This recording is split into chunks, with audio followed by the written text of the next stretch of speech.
আছেন? আসসালামু আলাইকুম স্যার। বুঝলাম। ভালো আছো? জি স্যার, আপনি ভালো আছেন? কোথায় আছো?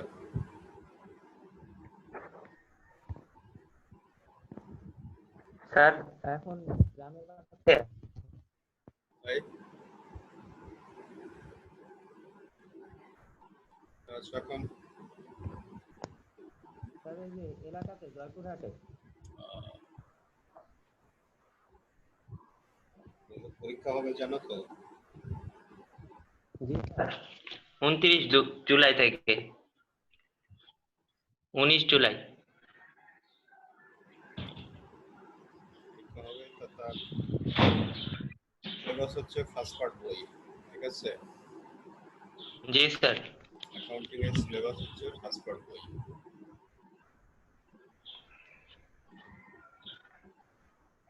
বাকিটা কোথায়? স্যার এই যে এখনই জয়েন করবে মনে হয় স্যার। কথা হয়েছে তোমার সাথে? জি স্যার। কথা হয়েছে ওদের?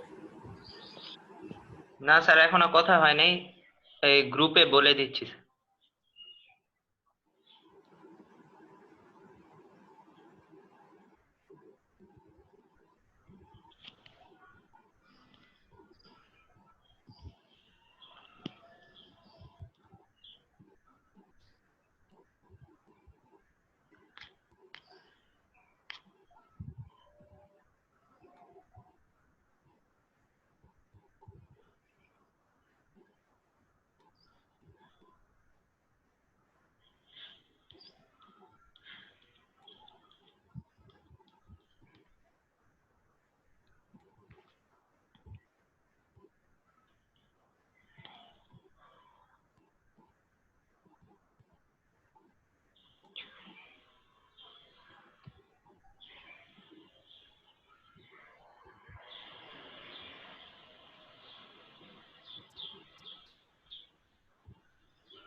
স্যার আপনি এখন কোথায় আছেন? ঢাকাতেই?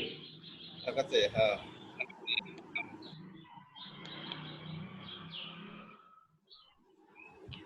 মোহাম্মদপুরের পরিস্থিতি কেমন স্যার, আশেপাশে ওই পাশে? তো আছে, করোনা আসছে।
ঠিক আছে, আমরা আলোচনা শুরু করি।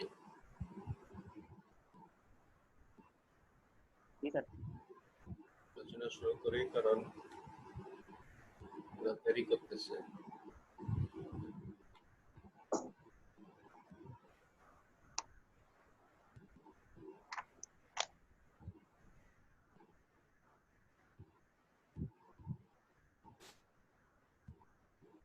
একতরফা করেছো? জি স্যার। একতরফা শিখেছো? একতরফা? না স্যার, একতরফা এখনো পারি না। একতরফার একটা প্রশ্ন প্রথমে দেখো। এখানে বিভিন্ন ব্যক্তির, একজন ব্যক্তির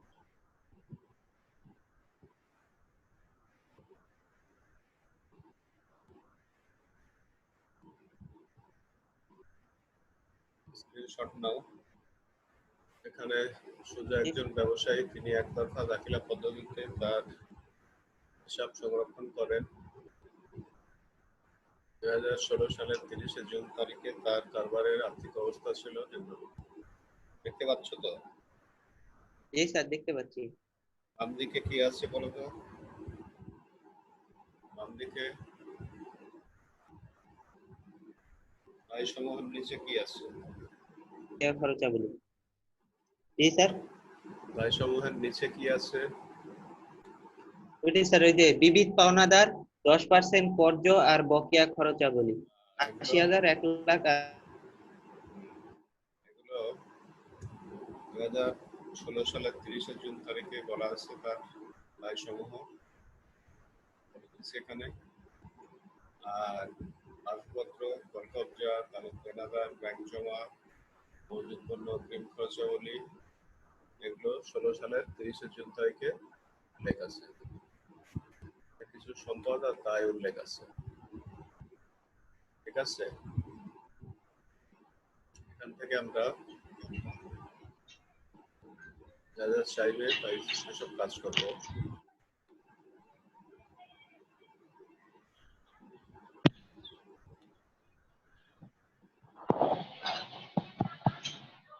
ব্যাপার এগুলো বলা আছে। তারপর 17 সালের 30 জুন মানে বছরের শেষে সে তার আবার দেনাদার, সমাপনী মজুদ পণ্য, বিবিধ খরচাবলী 4,000, অপরিশোধিত পাওনাদার 70,000, তার ব্যবসায়ের ব্যাংক হিসাবে ব্যাংক জমাতিরিক্ত বলা আছে। এগুলো বছরের শেষে এসে এগুলো বলা আছে। আর তিনি কারবারের জন্য 1,50,000 টাকা মূল্যের একটি মোটর লরি ক্রয় করেন। এই মোটর লরিখানি ক্রয়ের জন্য মালিক তার ব্যক্তিগত গাড়ি 2 লক্ষ টাকায় বিক্রয় করে বিক্রয়লব্ধ অর্থের অর্ধেক কারবারে সরবরাহ করেন। তো যত টাকায় কারবারে সরবরাহ করবেন অতিরিক্ত, সেটি হবে অতিরিক্ত মূলধন। তাহলে এখানে দেখো 1,50,000 টাকার মোটর লরি ক্রয়ের জন্য তিনি 2 লক্ষ টাকায় ব্যক্তিগত গাড়ি বিক্রি করে তার অর্ধেক কারবারে আনেন। তাহলে কারবারে নিয়ে আসলেন কত? 1 লক্ষ টাকা। 2 লাখের অর্ধেক 1 লক্ষ, অতিরিক্ত মূলধন হবে 1 লক্ষ। আর অবচয় ধরতে বলা আছে। আসবাবপত্র এবং মোটর লরির উপর 7,500 টাকার অবচয় ধার্য করার সিদ্ধান্ত নেওয়া হয় বলা আছে। আসবাবপত্র, মোটর লরির উপর অবচয় ধরতে বলছে। এটার স্ক্রিনশট নাও। কয়ে বলছে সমাপনী মূলধন নির্ণয় করো। সমাপনী মূলধন মানে বছরের শেষে সম্পদ থেকে দায়গুলি বাদ দিবা। বছরের শেষের মানে কোনগুলো? এগুলো। কারণ আগেরটা হচ্ছে 16 সালের 30 জুনের, এগুলো হচ্ছে শুরুতে তার ছিল,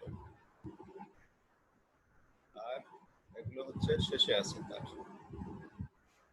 শেষের এগুলো বিবেচনা করে সমাপনী মূলধন নির্ণয় করা হবে। শেষের মধ্যে তাদের একটা সম্পত্তি যোগ হয়েছে, দেখো 1,50,000 টাকা মূল্যের একটি মোটর লরি ক্রয় করে। তাহলে শেষের মধ্যে এই মোটর লরিও যোগ হবে। দেখো কয়ের উত্তরে কি বলা হচ্ছে যে এখানে বিষয় বিবরণী 30 জুন 2017 বলা আছে। এখন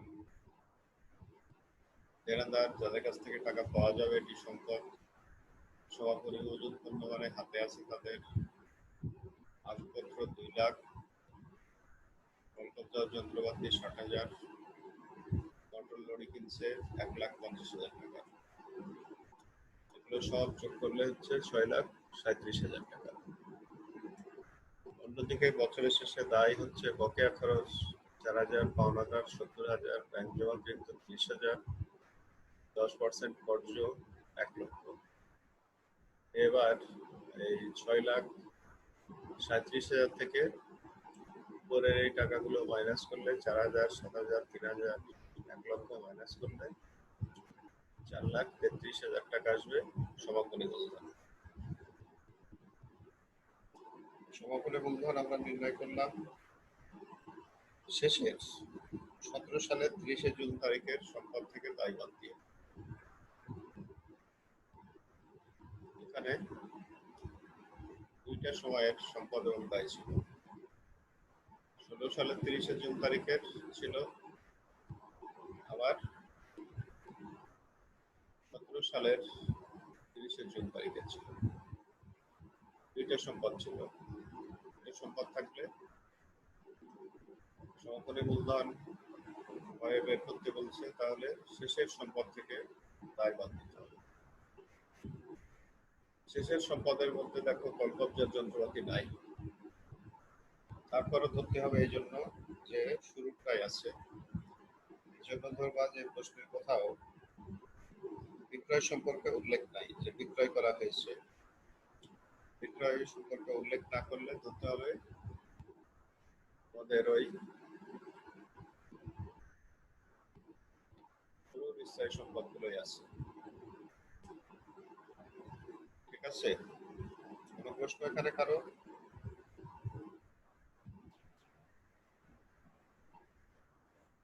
কারো কোনো প্রশ্ন আছে এখানে?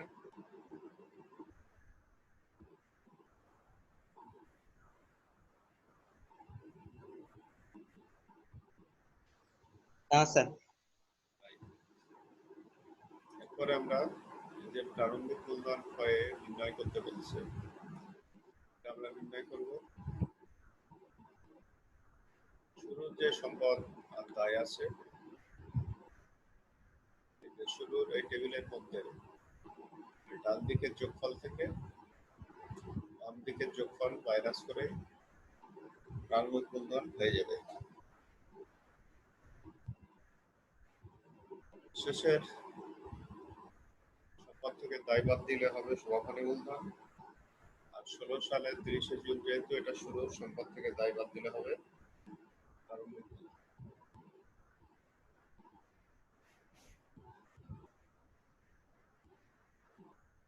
তাহলে আমরা ক্ষয়ের উত্তরের জন্য দেখো এখানে লেখা হচ্ছে বিষয় বিবরণী 30 জুন 2016। এখানে শেষের সম্পদগুলো যোগ, শুরুর সম্পদগুলো যোগ করলে হচ্ছে 4,65,000।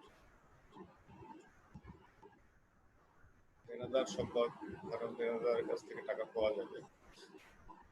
ব্যাংকে জমা, মানে তোমার ব্যাংকে যা জমা আছে এটাও সম্পদ। মজুদ পণ্য তোমার হাতে আছে, তুমি অগ্রিম খরচ দিয়ে সেটাও সম্পদ।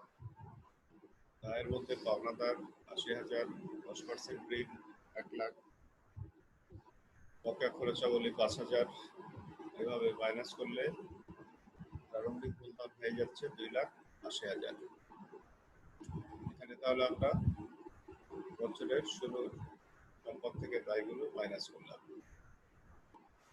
শুরুর মানে এটা 30 জুন 2016 তারিখের, এটা শুরু বোঝাচ্ছে। আর 30 জুন 2017 এটা শেষেরটা বোঝাচ্ছে। এরপরে আমরা এখানে ভয়ে লাভ লোকসান বিবৃতি চেয়েছে। লাভ লোকসান বিবৃতি তৈরি করার জন্য আমরা সব সমাপনী মূলধন যা কয়ে নির্ণয় করলাম, 4,33,000 বসালাম। প্রারম্ভিক মূলধন কয়ে নির্ণয় করেছে 2,80,000, আর অতিরিক্ত মূলধন কোথা থেকে আসতেছে দেখো। শুরুতে আলোচনা করলাম যত টাকা অতিরিক্ত নিয়ে আসে। এখানে কারবারের 1,50,000 টাকা মূল্যের মোটর লরি ক্রয় করা হয়, কিন্তু এই ক্রয়ের জন্য তিনি মোটর গাড়ি ক্রয়ের জন্য মালিক ব্যক্তিগত গাড়ি 2 লক্ষ টাকায় বিক্রয় করে বিক্রয় লব্ধ অর্থের অর্ধেক কারবারে আনয়ন করেন। তাহলে কত টাকা আনয়ন করতেছে? 2 লক্ষ টাকার অর্ধেক মানে 1 লক্ষ টাকা। 1 লক্ষ টাকা। এটি হচ্ছে অতিরিক্ত মূলধন 1 লক্ষ। যে কোনো কারণে হোক যত টাকা অতিরিক্ত নিয়ে আসবে তা হবে অতিরিক্ত মূলধন। যত টাকা অতিরিক্ত নিয়ে আসবে তা হবে অতিরিক্ত।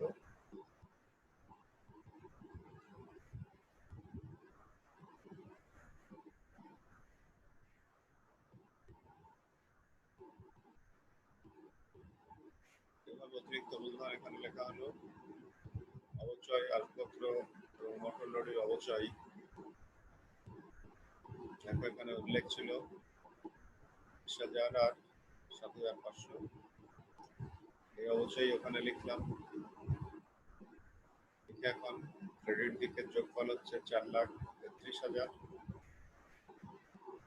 এখান থেকে প্রারম্ভিক মূলধন 2,80,000, অতিরিক্ত মূলধন 1 লক্ষ, অবচয় সমূহের যোগফল 27,500 মাইনাস করলে নেট লাভ হয়ে যাচ্ছে 25,500 টাকা। তাহলে এখানে শুরু থেকে আবার দেখো, এটা ছিল প্রশ্ন। 2016 সালের মানে বছরের শুরুর সম্পদ এবং দায় এখানে উল্লেখ আছে। শেষের সম্পদ দায় এখানে উল্লেখ আছে। শেষের মধ্যে এখানে আসবাবপত্র যন্ত্রপাতি উল্লেখ নাই। উল্লেখ না থাকলে শুরুতে যদি কোনো স্থায়ী সম্পত্তি থাকে, ধারণকর্তা যন্ত্রপাতি আসবাবপত্র এগুলো যদি শুরুতে থাকে এবং বিক্রয় সম্পর্কে যদি প্রশ্নে কোনো কিছু উল্লেখ না করা হয় তাহলে ধরতে হবে যে পূর্বেরটাই আছে। এই জন্য আমাদের পূর্বের আসবাবপত্র 2 লাখ টাকা এবং কলকবজা ও যন্ত্রপাতি 60,000 টাকা, এই 2 টাকাই ধরতে হবে। 2 লাখ আর কলকবজা ও যন্ত্রপাতি 60,000। এখানে আমরা কয়ে আমাদের জানতে চেয়েছে সমাপনী মূলধন নির্ণয় করা। সমাপনী মূলধন মানে এই 17 সালের 30শে জুন তারিখের যে সম্পদ এবং দায়গুলো আছে সেখানে সম্পদ থেকে দায়গুলো বাদ দিতে হবে।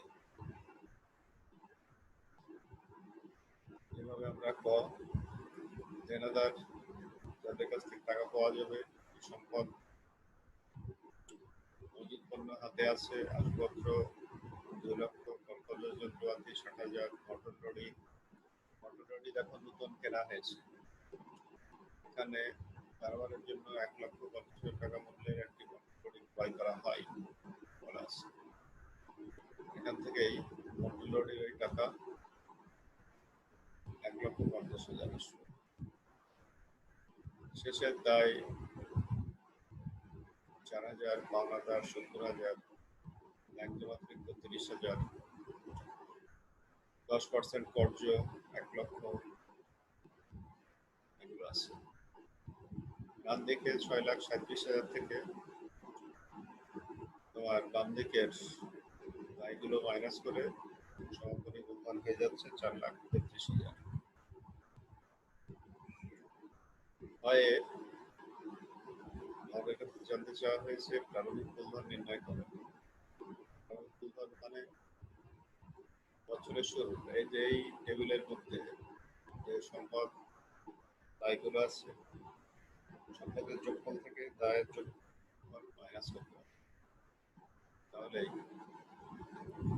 এই টেবিলে আমরা এর মধ্যে আসবাবপত্র, যন্ত্রপাতি, দানাদার, ব্যাংক জমা, মজুত পণ্য, অগ্রিম খরচ সব যোগ করে হলো 4,65,000। এখান থেকে পাওনাদার, বর্জ্য, বকেয়া খরচ এগুলো মাইনাস করে হচ্ছে প্রারম্ভিক মূলধন। জানতে চাওয়া হয়েছে যে তোমার নেট লাভ নির্ণয় করো। এখানে নেট লাভ নির্ণয় করো বা সোজা লাভ লোকসান বিবরণী প্রস্তুত করো। লাভ লোকসান বিবরণী আর বিবৃতি একই কথা, তৈরি করলাম। স্যার স্যার স্যার খ নম্বরে 2016 দেওয়া আছে। নম্বরে প্রারম্ভিক মূলধন চেয়েছে, এই কারণে প্রারম্ভিক মূলধন যার কারণে 16 সালের 30শে জুন যেটা, এটাই প্রারম্ভিকের বা শুরু। জন্য এখানে প্রারম্ভিকের সব টাকাগুলো লেখা আছে, ডান দিকে সম্পদগুলো লেখা আছে, বাম দিকে দায়। এখানে আমরা সমাপনী মূলধন ক্রেডিটে লিখলাম 4,33,000, যেটা ক নাম্বারে পেয়েছি। তারপরে প্রারম্ভিক মূলধন 1,80,000 পেয়েছি কোথায়? ক নাম্বারে। একটার অপোজিটে হওয়ার কারণ কি? এর কারণ হচ্ছে তুমি 1 লক্ষ টাকা দিয়ে শুরু করলা, তোমার কিছু কর্মকাণ্ডের পর তোমার শেষে হলো 1,50,000 টাকা। তাহলে এখানে লাভ কত করা যাবে? এখন একজন উত্তর করো। 1 লক্ষ দিয়ে শুরু করলা, শেষে হলো 1,50,000। তাহলে লাভ কত করা যাবে? 50,000। 50,000। এটা বললা মাইনাস করে, তাই না? মাইনাস করে মানে এই সমাপনী মূলধন বোঝাচ্ছে 1,50,000 আর প্রারম্ভিক মূলধন বোঝাচ্ছে 1 লাখ। এই অপোজিটে লেখার কারণেই মাইনাস করে। এই মাইনাস করার পর 50,000 লাভ হলো। এরপরে দেখা যাচ্ছে তোমার এর ভিতরে 50,000-এর ভিতরেই অতিরিক্ত মূলধন 10,000 আছে। তাহলে তোমার প্রকৃত লাভ কততে দাঁড়াবে? এখন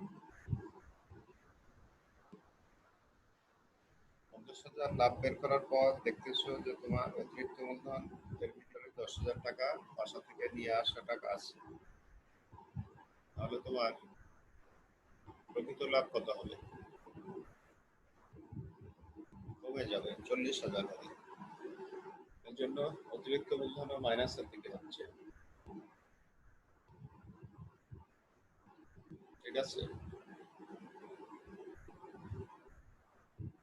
অতিরিক্ত মূলধন হচ্ছে মাইনাসের দিকে। এরপর অবচয় সমূহ এখানে লেখা আছে। অবচয় সমূহ যা যা আছে এই অবচয় সমূহ মাইনাস করবা। মাইনাস করে তারপর লিখবা।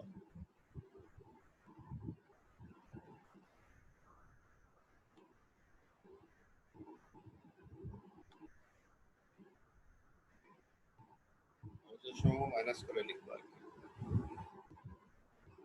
তোমার নেট লাভ দাঁড়াচ্ছে 1,25,200 টাকায় দাঁড়াচ্ছে। কোনো প্রশ্ন থাকলে বলো, কারো যদি কোনো প্রশ্ন থাকে।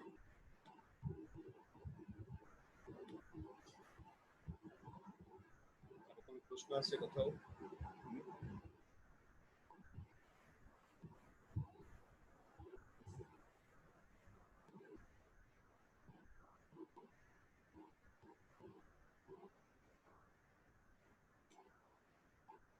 কোনো প্রশ্ন আছে?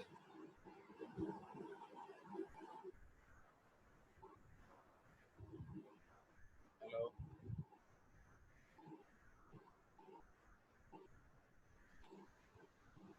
না স্যার, প্রশ্ন নাই স্যার। প্রশ্ন নাই।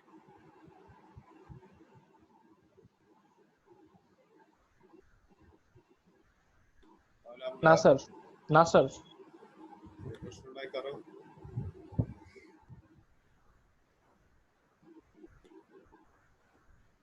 তোমাদের কিছু পরীক্ষা হবে অবজেক্টিভের উপর, জানো তো? হ্যালো, ওদের যে পরীক্ষাগুলো হবে সেখানে এমসিকিউ এর উপর পরীক্ষা হবে। Yes sir. স্যার রিটেন নাকি হবে? ওই পরে যাকে জমা দিতে হবে নাকি? আমাদের এটা সব জানানো হবে, ঠিক আছে? এমসিকিউ থাকবে, এমসিকিউ যদি যেহেতু থাকবে এর জন্য আমরা কিছু এমসিকিউ আলোচনা করি।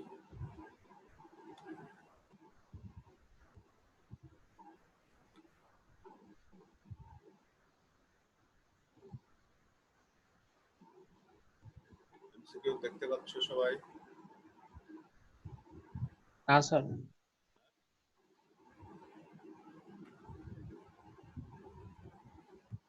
এমসিকিউ কি দেখতে পাচ্ছ? না স্যার।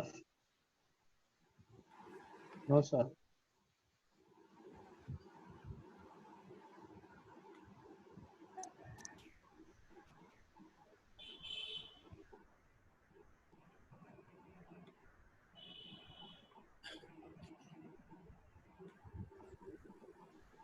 দেখতে পাওনি? না স্যার।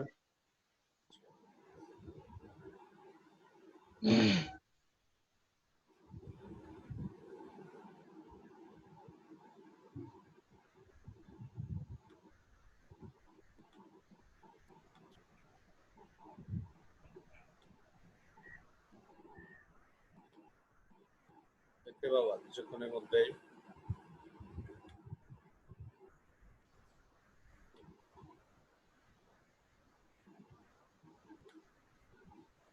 তোমরা দেখতে পাচ্ছ? Hello, yes sir.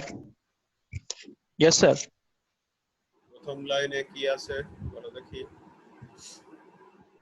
স্যার আরেকটু স্যার বড় করা যাবে স্যার? বেশি দেখাচ্ছে স্যার, ছোট দেখাচ্ছে।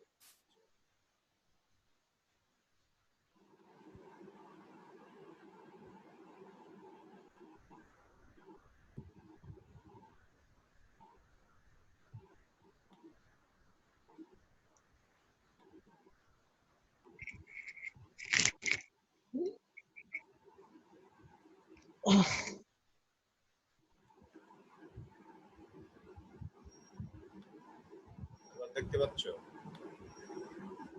জি স্যার। প্রথম লাইনে কি বলা আছে পড়ো?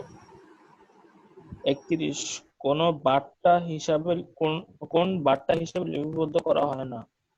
নগদ বার্তা, প্রাপ্ত বার্তা, প্রদত্ত বার্তা, প্রাপ্ত বার্তা, পরিমাণ বার্তা। উত্তর পরিমাণ বার্তা।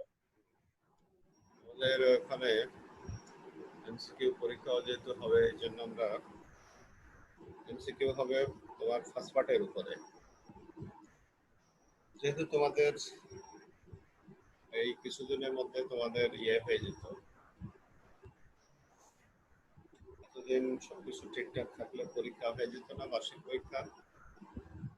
তাহলে এতদিনের পরীক্ষা দিতে আর কম সিলেবাসের উপর, পুরো বইয়ের উপরেই তো দিত নাকি? Yes sir. এই জন্য পুরো বইয়ের এইভাবে তোমাদের অপশন দেয়া থাকবে। এখানে আমি উত্তর সহ দেখাচ্ছি, পরীক্ষাতে তো আর উত্তর থাকবে না, তাই না? এখানে তাহলে পরিমাণ বার্তাটা তোমাকে দিতে হবে। এর আগে এমসিকিউ পরীক্ষা যেভাবে দিছিল, বিভিন্ন অপশন ছিল না, মানে অপশনের মধ্যে ক্লিক করা লাগে, তাই না? এটা মনে জি করো স্যার। সঠিক, সেখানে ক্লিক করা লাগবে। ওই একই পদ্ধতিতে এমসিকিউ পরীক্ষাগুলো আবার হবে। আর ক্রিয়েটিভ তোমাদের দেওয়া হলে তোমরা বাসা থেকে লিখে নিয়ে এসে পরবর্তীতে জমা দিতে হবে। তারপরে যে প্রশ্ন এখানে রেওয়ামিলের উদ্বৃত্ত বলা আছে পাওনাদার, দেনাদার, কলকবজা, বকেয়া ভাড়া, বিনিয়োগ, বেতন 20,000, ভাড়া, বিনিয়োগের সুদ, বিক্রয়, ক্রয়, বিজ্ঞাপন 5 বছরের বলা আছে। এখান থেকে 32 থেকে 34 নম্বর প্রশ্নের উত্তর নির্দেশ করো বলা আছে, তাই না? তাহলে চলতি সম্পদ কোনগুলো? দেনাদার, চলতি সম্পদ, দেনাদার চলতি সম্পদ, এই জন্য চলতি সম্পদে 30,000-এ তুমি ক্লিক করবা, কারণ দেনাদারের কাছ থেকে খুব দ্রুত তুমি টাকা পেয়ে যাবা। ওরে রে, তারপরে হচ্ছে স্থায়ী সম্পদ। স্থায়ী সম্পদে তোমার কলকবজা হচ্ছে একমাত্র স্থায়ী সম্পদ। এরপরে শেষ সব। কোনো স্থায়ী সম্পদ আছে কলকবজা ছাড়া? আর কোনো স্থায়ী সম্পদ আছে তোমাদের? নাই। 34-এ তোমাকে জানতে যাচ্ছে যে চলতি দায় কত টাকা। চলতি দায় মানে কি? যেগুলো খুব দ্রুত শোধ দিতে হয়। এর মধ্যে আছে পাওনাদার 50,000 চলতি দায়, বকেয়া ভাড়া 12,000। তোমাকে ক্লিক করতে হবে তাহলে 62,000-এর মধ্যে। ঠিক আছে?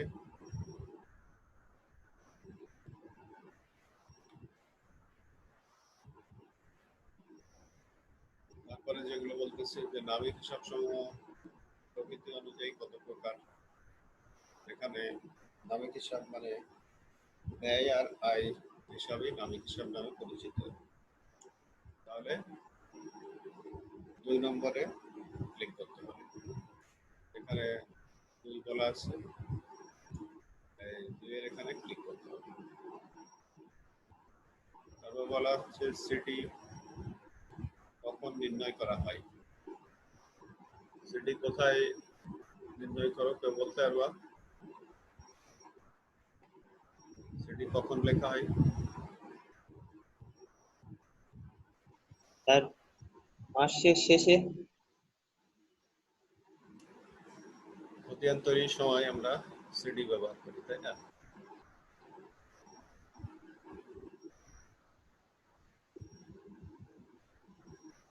ওখানে তোমার সিডি নির্ণয় করা হবে সময়ের শেষ তারিখে। তোমার যে মাসের অঙ্ক, মনে করো ফেব্রুয়ারির অঙ্ক আছে, তাহলে লিপ ইয়ার না হলে ফেব্রুয়ারির 28 তারিখে তুমি যে ব্যালেন্স বের করবা খতিয়ানে, ওখানে লিখবা সিডি। বিডি বা পিএফ কখন নির্ণয় করা হয়? খতিয়ান যখন তৈরি করো, বছরের শুরুর যে ব্যালেন্স থাকে এটি কোথায় লেখা হবে? বছরের শুরুর ব্যালেন্স সময়ের প্রথম তারিখে। জানুয়ারি যদি উল্লেখ থাকে, জানুয়ারির 1 তারিখে তোমার কি ব্যবহার হবে?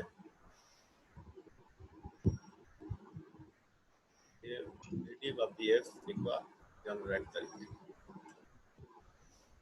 এরপরে নগদান বই চ্যাপ্টার যেটা ছিল আমাদের, এখানে বলা হচ্ছে নগদ প্রাপ্তি বলতে নগদ প্রাপ্তি বা চেক বোঝায়। এই তথ্যের ভিত্তিতে 38 থেকে 39 নম্বর প্রশ্নের উত্তর নির্দেশ করে। ব্যাংক সুদ মঞ্জুর কোথায় বসে? ব্যাংক সুদ মঞ্জুর কোথায় বসে? নগদ প্রদান জাবেদায় কি বসে? ব্যাংক সুদ মঞ্জুর নগদ প্রদান জাবেদায় বসবে?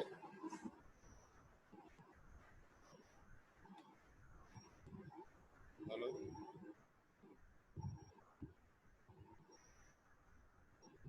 নগদ প্রদান জাবেদায় বসে না। যেগুলো দিয়ে নগদান হিসাব বা ব্যাংক হিসাব ডেবিট হয় সেগুলো বসে নগদ প্রাপ্তি জাবেদায়। ঋণের সুদ 5,000 কোথায় বসে? নগদ প্রদান জাবেদার হতে বসে। এইভাবে এই ধরনের এমসিকিউ তোমরা প্র্যাকটিস করবা। বলো কোথাও অন্য কোনো চ্যাপ্টার থেকে কারো কোনো প্রশ্ন আছে কিনা? অন্য কোনো চ্যাপ্টার থেকে কারো কোনো কোশ্চেন থাকলে বলো। Hello, Tanzim Mahmud.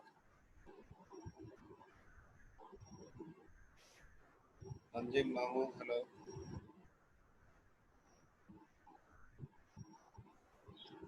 Yes sir. কি আলোচনা করলাম বলো তো? স্যার আর্থিক অবস্থার বিবরণী নিয়ে। অবস্থা বিবরণী আলোচনা করলাম। জি স্যার। আমরা তো এতক্ষণ একতরফা দাখলা পদ্ধতি প্রথমে আলোচনা করলাম, এরপরে তোমার আলোচনা করলাম হচ্ছে কিছু বহু নির্বাচনী প্রশ্নের উত্তর আলোচনা করলাম। আর অন্য কোনো চ্যাপ্টারে কোনো কোশ্চেন থাকলে বলো।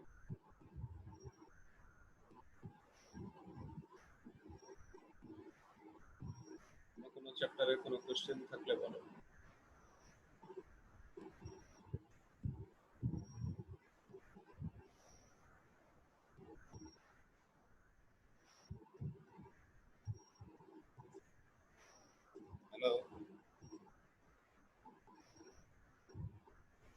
হ্যালো, তানজিম মাহমুদ।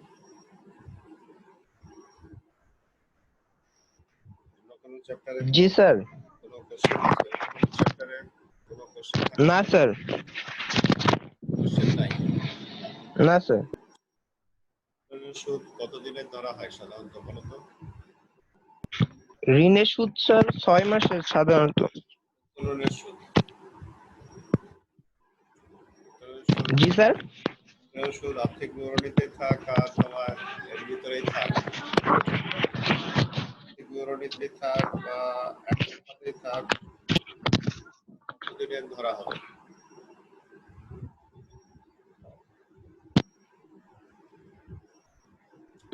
কতদিনে ধরা হবে বলতে পারো? না স্যার। যদি তারিখ উল্লেখ না থাকে তাহলে উত্তোলনের সুদ সবসময় ধরা হবে 6 মাসের ধরা হবে। যদি কোনো তারিখ উল্লেখ না থাকে তাহলে উত্তোলনের সুদ 6 মাসের ধরা হবে। ঠিক আছে, এই হচ্ছে ব্যাপার।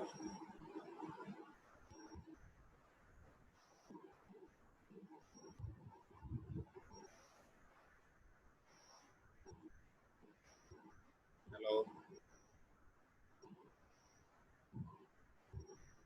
আপনার প্রশ্ন আছে কোথাও? না স্যার। ঠিক আছে, তাহলে না পরীক্ষায় স্যার, কোনো কোশ্চেন নেই। ঠিকভাবে অংশগ্রহণ করো এবং রেলওয়ে প্রমোশন পাও। ঠিক আছে, জি স্যার। ধন্যবাদ সবাইকে। আসসালামু আলাইকুম স্যার।